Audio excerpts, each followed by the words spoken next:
Hello അസ്സലാമു അലൈക്കും. Welcome back to Jinu and Shakir. എല്ലാവർക്കും സുഖമാണെന്ന് വിചാരിക്കുന്നു. അൽഹംദുലില്ലാ നമ്മളും റാഹത്ത് തന്നെയാണ് കേട്ടോ. പിന്നെ നമ്മൾ ഇന്ന് വന്നിരിക്കുന്നത് നമ്മുടെ 90ൻ്റെ ചടങ്ങാണ് കേട്ടോ. എൻ്റെ ഇക്കാൻ്റെ വീട്ടിലേക്ക് കൂട്ടിക്കൊണ്ടുപോകലാണ്. പിന്നെ അതിൻ്റെ കൂടെ തന്നെ നമ്മളെ ഈദ് പർച്ചേസിങ്ങും ഒക്കെ ഉണ്ട് കേട്ടോ. അങ്ങനെ എല്ലാം കൂടി അടങ്ങിയിട്ടുള്ളൊരു വ്ളോഗാണ്. അപ്പോൾ അതാ നമുക്ക് നേരെ തന്നെ വ്ളോഗിലേക്ക് കിടക്കാം. അപ്പോൾ നമ്മൾ 90ൻ്റെ പോക്ക് പെട്ടെന്ന് ഉണ്ടായതാണ് കേട്ടോ. നമ്മൾ വിചാരിച്ചിട്ടില്ല ഇന്ന് തന്നെ പോകണം എന്നുള്ളത്. തലേ ദിവസമാണ് 90ൻ്റെ തലേ ദിവസമാണ് കേട്ടോ നമ്മൾ പോകുന്നത്. അപ്പം പെട്ടെന്നുള്ള വിളി ആയതുകൊണ്ട് ഞാൻ എല്ലാ സാധനങ്ങളും പെട്ടെന്ന് തന്നെ ഇങ്ങനെ ഓരോന്നായിട്ട് മടക്കിയെടുത്തേക്കാണ്. അങ്ങനെ ഇങ്ങനെയായിട്ട് നമുക്ക് അവിടെ നിന്ന് കൊണ്ടുവന്ന ഡ്രസ്സസും പിന്നെ മോളുടേതും ഇസുവിൻ്റെതും എല്ലാവരതും ഉണ്ടല്ലോ. അങ്ങനെ ഏകദേശമൊക്കെ ഒന്ന് റെഡിയാക്കിയാണ്ട് സെറ്റാക്കി വെച്ചിട്ടുണ്ട്. ഉച്ചയ്ക്ക് തന്നെയുള്ള പോക്കായതുകൊണ്ട് എന്തൊക്കെയാണ് നമ്മൾ തൃപ്തി കൂട്ടിയിട്ട് ഓരോ സാധനങ്ങൾ എടുത്ത് വെക്കല്ലേ. അപ്പോൾ എന്തൊക്കെ എടുത്ത് വെച്ചാൽ ഒന്നും അറിയില്ല കേട്ടോ. അതാ കടന്നു വരുന്നു സുൽക്ക. അതെ, അപ്പോഴേക്ക് സുൻക എത്തിയിട്ടുണ്ട്. പുതിയ ലുക്കിലാണ്. സുൻഖാൻ്റെ ലുക്ക് കണ്ടപ്പോഴേ നമ്മൾക്ക് എല്ലാവർക്കും ചിരി വന്നു പോയിട്ട്. കാരണം ഫുൾ താടിയും മീശയൊക്കെ വടിച്ചിട്ട് വന്നിരിക്കുകയാണ്. ആദ്യമായിട്ട് കാണുന്നതായിട്ടാണ് അങ്ങനെ തോന്നുന്നത്. അതൊന്നും അല്ല കേട്ടോ, സംഭവം ഭയങ്കര ബോറായിരുന്നു. നമുക്ക് എല്ലാവർക്കും നല്ല ബോർ വന്നിട്ടു. അപ്പോൾ അതിൻ്റെ എക്സ്പ്രഷൻസ് എടുക്കുകയാണ്. പിന്നെ സുൻക വന്നതിന് ശേഷം പിന്നെ കുട്ടിയെ ഉണ്ടാക്കി എൻ്റെ ഉപ്പ വരെ പറഞ്ഞില്ലേ. ആ ശരി എന്നാല് ഫുള്ള് ഇങ്ങോട്ട് ഈ ഒരു വീഡിയോയിൽ കാണുമ്പോൾ പിന്നെയും കുഴപ്പമില്ല, പക്ഷെ നമ്മൾ നേരിട്ട് കാണുമ്പോൾ ഉണ്ടല്ലോ അസൽ മന്ദനാണ്. ഇല്ല ഞാൻ സമ്മതിച്ചു തരൂല. അങ്ങനെ പിന്നെ ഇതാ നമ്മളിപ്പോൾ പോവാൻ നേരം ഇവരെല്ലാവരും കൂടി കുട്ടിക്ക് വേണ്ടിയിട്ട് അങ്ങോട്ടും ഇങ്ങോട്ടും കച്ചറ വിടാനായിട്ട്. കാരണം മോള് പോവല്ലേ എന്നുള്ള സങ്കടത്തിലാണ് ദിയമോളൊക്കെ. അങ്ങനെ ഇതാ നമ്മളെ ചായ കുടിയും കാര്യങ്ങളൊക്കെ കഴിഞ്ഞു. പെട്ടെന്നുള്ള പോക്കായതുകൊണ്ട് നമുക്ക് കുറേ വിഭവങ്ങളൊന്നും ഒരുക്കാൻ പറ്റിയിട്ടില്ല. അപ്പോൾ എന്നെ കൂട്ടി കൊണ്ടുപോകാൻ വന്നത് ഷിമു സുൻകിയാണ് കേട്ടോ. അങ്ങനെ ഏകദേശം എന്താ വരാത്തെന്നുള്ള ചോദ്യം ചിലപ്പോൾ ഉണ്ടാവും. അതെ അത് എന്താന്ന് വെച്ചാൽ ഒന്നാമത് നമുക്ക് അവിടെ നമ്മളെ ഔട്ട്ലെറ്റിലെ ഒരു ഇനാഗ്രേഷൻ ഉണ്ട്, എടവണ്ണപ്പാറ. അവിടെ ഇനാഗ്രേഷൻ ഉണ്ടായതുകൊണ്ട് അതിൻ്റെ പോകാനുള്ളൊരു തിരക്കിലായിരുന്നു അവർ. പിന്നെ വലിയൊരു ചടങ്ങ് ആക്കണ്ടല്ലോ വിചാരിച്ചു. ഓൾറെഡി കേറ്റിയതാണല്ലോ. അതെ, അപ്പോൾ പിന്നെ നമ്മളേതായാലും ഇവർ രണ്ടുപേരുടെ കൂടെ ഞങ്ങൾ പോകുകയാണ് കേട്ടോ. നമ്മളെ താലി ബേബിനൊക്കെ മാറ്റിച്ചിട്ടുണ്ട്. പെട്ടിയും ബാഗും ഒക്കെ കിടക്കയൊക്കെ എടുത്ത് കാറിലേക്ക് വെച്ച് നമ്മളിപ്പോൾ അത് എല്ലാവരോടും പറഞ്ഞ് ഇറങ്ങുകയാണ് കേട്ടോ. അപ്പം ഇറങ്ങുന്ന ടൈമിലാണ് എൻ്റെ ആങ്ങളെയും വൈഫും വന്നത്. അപ്പോൾ അവരെയും കൂടി കണ്ടിട്ട് പിന്നെ നമ്മൾ യാത്രയൊക്കെ പറഞ്ഞ് ഇറങ്ങുകയാണ്. ഉള്ളിലൊരു സങ്കടം ഉണ്ട് എന്നുണ്ടെങ്കിലും സന്തോഷമുണ്ട് സങ്കടമുണ്ട്, അങ്ങനെയുള്ളൊരു ഇതാണ് കേട്ടോ. പിന്നെ പുറത്തെന്തായാലും അറിയിച്ചിട്ടില്ല. എന്തായാലും എത്രയായാലും നമ്മൾ ഇത്രയും ദിവസം നിന്നിട്ട് തിരിച്ചു പോവല്ലേ, അപ്പോൾ എന്തായാലും ഉണ്ടാവുമല്ലോ. അങ്ങനെ അവർക്കും 90 ദിവസം ആക്കിയല്ലോ അല്ലേ? ആക്കിയിട്ടില്ല, ഒരു ദിവസം കമ്മിയാണ്. അതെ അങ്ങനെ പിന്നെ ഏതായാലും അൽഹംദുലില്ലാ നമ്മളിപ്പോൾ യാത്ര തിരിക്കുകയാണ്. ഇനിയിപ്പം നമ്മുടെ ഹസ്ബൻഡിൻ്റെ വീട്ടിൽ അല്ലേ, അവിടുത്തെ വ്ളോഗുകൾ ഇൻഷാ അല്ലാ എവിടേക്കും വരും. അങ്ങനെ പിന്നെ നമ്മൾ പോയിക്കൊണ്ടിരിക്കുകയാണ്. അപ്പോൾ നമ്മൾ പോയ ഉടനെ തന്നെ നമുക്ക് കുറേ പരിപാടികളുണ്ട്. എന്താണെന്ന് വെച്ചാൽ ആദ്യം തന്നെ അവിടെ കുട്ടീനെയൊക്കെ കയറ്റിയിട്ട് പിന്നെ നേരെ നമുക്ക് എടവണ്ണപ്പാറ 11ാമത്തെ ഔട്ട്ലെറ്റ് ഇട്ടിട്ടുണ്ട്, അതിൻ്റെ ഉദ്ഘാടനം ഉണ്ട്. അത് കഴിഞ്ഞ് തിരിച്ചു വന്നതിന് ശേഷം നമുക്ക് നേരെ ഡ്രസ്സ് എടുക്കാൻ പർച്ചേസിങ്ങിന് പോകാനുണ്ട്. കാരണം ഈദൊക്കെ ആവാനായില്ലേ, പെട്ടെന്ന് തന്നെ നമുക്ക് ഒക്കെ ഒരു ദിവസം ഉണ്ടാക്കി കഴിഞ്ഞാൽ പിന്നെ അതാണ്ട് കഴിഞ്ഞല്ലോ. അങ്ങനെ നമ്മളെ തുറക്കലേക്ക് എത്തിയിട്ടുണ്ട് കേട്ടോ. അപ്പോൾ കുറേ കാലത്തിന് ശേഷം തുറക്കലേക്ക് വരുന്ന ഫീലൊന്നുമില്ല. കാരണം ഇടയ്ക്കിടയ്ക്ക് ഇങ്ങനെ നമ്മൾ വന്ന് പോകുന്നതുകൊണ്ട് ആ ഒരു നമ്മൾ പോണ് അങ്ങനെ ആ ഒരു ഫീലിങ്സ് കിട്ടില്ല. പക്ഷേ മാസിമൊക്കെ മാറ്റി ഇങ്ങനെ വെയിറ്റ് ചെയ്ത് നിൽക്കുകയാണ് കേട്ടോ മോളെ വാങ്ങിക്കാനായിട്ട്. അങ്ങനെ അവർ മോൾക്ക് ഗിഫ്റ്റൊക്കെ വാങ്ങിച്ച് വെച്ചിട്ടുണ്ട്. നല്ല ഒരു അടിപൊളി ഗോൾഡ് ചെയിനൊക്കെ വാങ്ങിച്ച് വെച്ചിട്ടുണ്ട് കേട്ടോ കെട്ടിക്കൊടുക്കാനായിട്ട്.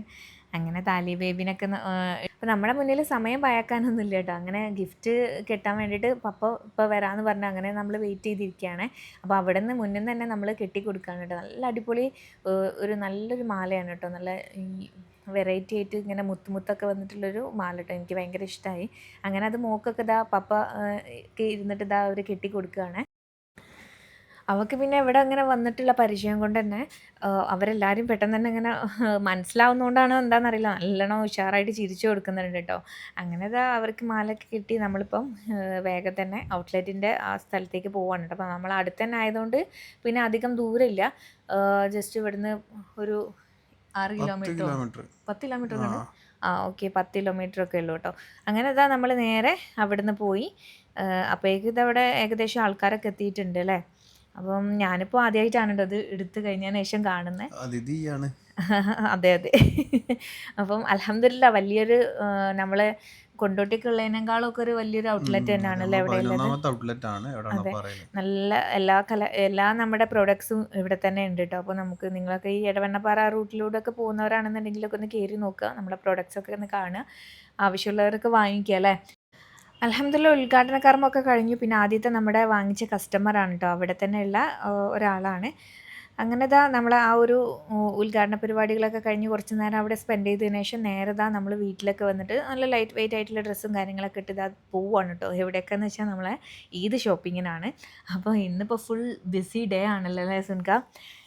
അപ്പം സുൻകാക്ക് ഒരേ ഒരു നിർബന്ധം, ഞാൻ കുറച്ചൊക്കെ ആയല്ലോ അപ്പോൾ വണ്ടിയൊക്കെ ഓടിച്ചിട്ട്, അപ്പോൾ പിന്നെ ഈ എന്നെ എടുത്തോന്നൊക്കെ പറഞ്ഞ്. അതെ, അത് പിന്നെ നിങ്ങളല്ലേ പറയാറുള്ളത്, മറന്നെന്തായാലും പോകില്ല എന്നുള്ളത്. അങ്ങനെ പിന്നെ ഏതായാലും ഞാൻ മാഷാ അല്ലാ വണ്ടിയൊക്കെ എടുത്തിട്ട് പോവുകയാണ്. നമുക്ക് എല്ലാവർക്കും കൂടി വാങ്ങിക്കാനുള്ളതുകൊണ്ട് തന്നെ നമ്മൾ ആദ്യമേ കാലിക്കറ്റ് ഭാഗത്തേക്കാണ് പോകാറുള്ളത് സാധനങ്ങൾ വാങ്ങിക്കാൻ. അപ്പം ഇപ്രാവശ്യവും അങ്ങനെ തന്നെ കാലിക്കറ്റ് ശോഭിക വെഡ്ഡിങ് സെൻറ്ററിലേക്കാണ് കേട്ടോ പോകുന്നത്. അപ്പോൾ അവിടെ ഏകദേശം എല്ലാവർക്കുള്ള കളക്ഷൻസ് കിട്ടുമല്ലോ എന്ന് വിചാരിച്ചിട്ടാണ് കേട്ടോ. പിന്നെ സനുമോനെ നമ്മൾ കൂടെ കൂട്ടിയിട്ടുണ്ട്. അവന് പിന്നെ ഫ്രണ്ട്സിൻ്റെ കൂടെ പോയിട്ടാണ് കേട്ടോ എടുക്കാറുള്ളത്. പക്ഷേ ഇപ്പം താലിയ ബേബിനൊക്കെ പിടിക്കാനൊക്കെ അവനാക്കാമെന്നൊക്കെ വിചാരിച്ചിട്ട് അങ്ങനെ അവനെയും കൂട്ടിയിട്ടുണ്ട് കേട്ടോ. സുൻകാക്കാണെങ്കിൽ ഭയങ്കര അലർജിയാണ്. അപ്പം നമ്മൾ ഡ്രസ്സ് എടുക്കുന്ന ടൈമിൽ മോളെ നോക്കാൻ എന്തുകൊണ്ടും ഷനുവിനെ കൂട്ടേണ്ടത് ഒരു അത്യാവശ്യം തന്നെയാണ് കേട്ടോ. അങ്ങനെ അവളെ ഷനുവിൻ്റെ കയ്യിൽ ഏൽപ്പിച്ചിട്ട് നമ്മളിപ്പോൾ ഓരോരോ ഡ്രസ്സൊക്കെ നോക്കുകയാണ് കേട്ടോ. നല്ല അടിപൊളിയായിട്ടുള്ള കളക്ഷൻസൊക്കെ ഇവിടെ ഉണ്ട്. അപ്പോൾ നമ്മൾ കുറച്ച് മുന്നേ പോയതുകൊണ്ടാണോന്ന് അറിയില്ല, ഇനിയിപ്പോൾ കളക്ഷൻസ് കുറഞ്ഞിട്ടുണ്ടോയെന്നൊന്നും അറിയില്ല കേട്ടോ. നിങ്ങൾ പോയിട്ട് നിങ്ങൾ ഇവിടെ ഇതൊക്കെ കണ്ടിട്ടുണ്ടല്ലോ, നമ്മളോട് പറഞ്ഞിട്ടുണ്ടല്ലോ എന്ന് പറഞ്ഞാൽ നമുക്കറിയില്ല. നമ്മൾ പോയ ആ ടൈമിൽ നല്ല അടിപൊളി സംഭവങ്ങളൊക്കെ ഉണ്ടായിരുന്നു. എനിക്ക് ആ ഒരു ഗൗണും കാര്യങ്ങളൊക്കെ നല്ല ഇഷ്ടമായിട്ടുണ്ട് കേട്ടോ. പിന്നെ ഇപ്രാവശ്യം ലൈറ്റായിട്ട് എന്തെങ്കിലുമൊക്കെ എടുക്കാമെന്നുള്ള തീരുമാനത്തിലായിരുന്നു. അങ്ങനെ എല്ലതും കണ്ടു കഴിഞ്ഞാൽ പിന്നെ നമുക്ക് പെണ്ണുങ്ങളാണല്ലോ എന്തായാലും ഒന്ന് എല്ലാ കാര്യങ്ങളൊക്കെ ഒന്ന് നോക്കി ഇതാക്കണമല്ലോ. അങ്ങനെ പിന്നെ നമ്മുടെ പരിപാടി തുടങ്ങിയപ്പോൾ തന്നെ സുൻക നേരെ ഇസുവിനെ കൊണ്ട് സ്കൂട്ടാവാണ് കേട്ടോ. കാരണം സുൻക എപ്പോഴും അവിടുന്ന് സ്കൂട്ടാവാറാണ് പതിവുള്ളത് അല്ലേ. നമ്മളെ ഡ്രസ്സ് എടുക്കാൻ പക്ഷേ നമ്മളെ വൈഫിനൊക്കെ ഇതെടുത്തോന്നൊക്കെ പറഞ്ഞു കൊടുക്കണം എന്നാണ്. നമ്മളൊരു സാധനം എടുത്തിട്ട് സെലക്ട് ചെയ്തിട്ട് അതെടുത്തോന്ന് പറഞ്ഞാൽ എടുക്കുവോ? ഇല്ലല്ലോ. എടുക്കും. എന്നോട് ചോദിക്കും ഇതെങ്ങനെയുണ്ട് ഞാനത് രസമില്ല എന്ന് പറഞ്ഞാൽ മുഖം ചൊടിക്കും. എന്നാൽ രസം ഉണ്ടെന്ന് പറഞ്ഞാല് അപ്പൊ മറ്റേ രസമില്ല ചോദിക്കും. അങ്ങനത്തെ അതൊക്കെ നമ്മൾ ചോദിക്കുന്നുണ്ടെങ്കിൽ ലാസ്റ്റ് നിങ്ങൾ പറഞ്ഞാൽ എടുക്കാറുണ്ട്. ഞാൻ പറഞ്ഞെടുത്തു കഴിഞ്ഞാൽ പിന്നെ പരാതിയോട് ആ ഡ്രസ്സ് കേട് വരുന്നവരെ ഫുൾ പരാതി. അങ്ങനൊന്നുമില്ല നിങ്ങൾ പരാതിയാണ്. അങ്ങനെ പിന്നെ നമ്മുടെ ഏറ്റവും നല്ലത് നിങ്ങൾക്ക് വിട്ട് ഞങ്ങൾ എടുക്കുക, അതാണ് ഏറ്റവും നല്ലത്. അങ്ങനൊന്നുമില്ല, എന്നാലും നമുക്ക് സെലക്ട് ചെയ്ത് തരണം. അപ്പൊ ഷിമു ഇവിടെ തന്നെ ഓരോരോ ഈ ഷർട്ട് മോഡൽസ് ആണ് നോക്കുന്നത്. അപ്പൊ പിന്നെ അത് ഇട്ട് നോക്കണം. അപ്പൊ ഞാനും അതിന്റെ ഇടയിൽ ഇങ്ങനെ ഓരോ ഷർട്ട് മോഡൽ ഇട്ട് നോക്കിയിട്ട്, കാരണം ഭയങ്കര തിരക്കാണ്, ട്രയൽ റൂമും ഇതൊന്നും ഫ്രീ ഇല്ല. അപ്പം ഷർട്ടല്ലേ ജസ്റ്റ് ഒക്കെ ഒന്ന് നമുക്ക് അതിൻ്റെ ഉള്ളിൽ തന്നെ ഇട്ട് നോക്കാമെന്ന് വിചാരിച്ചു.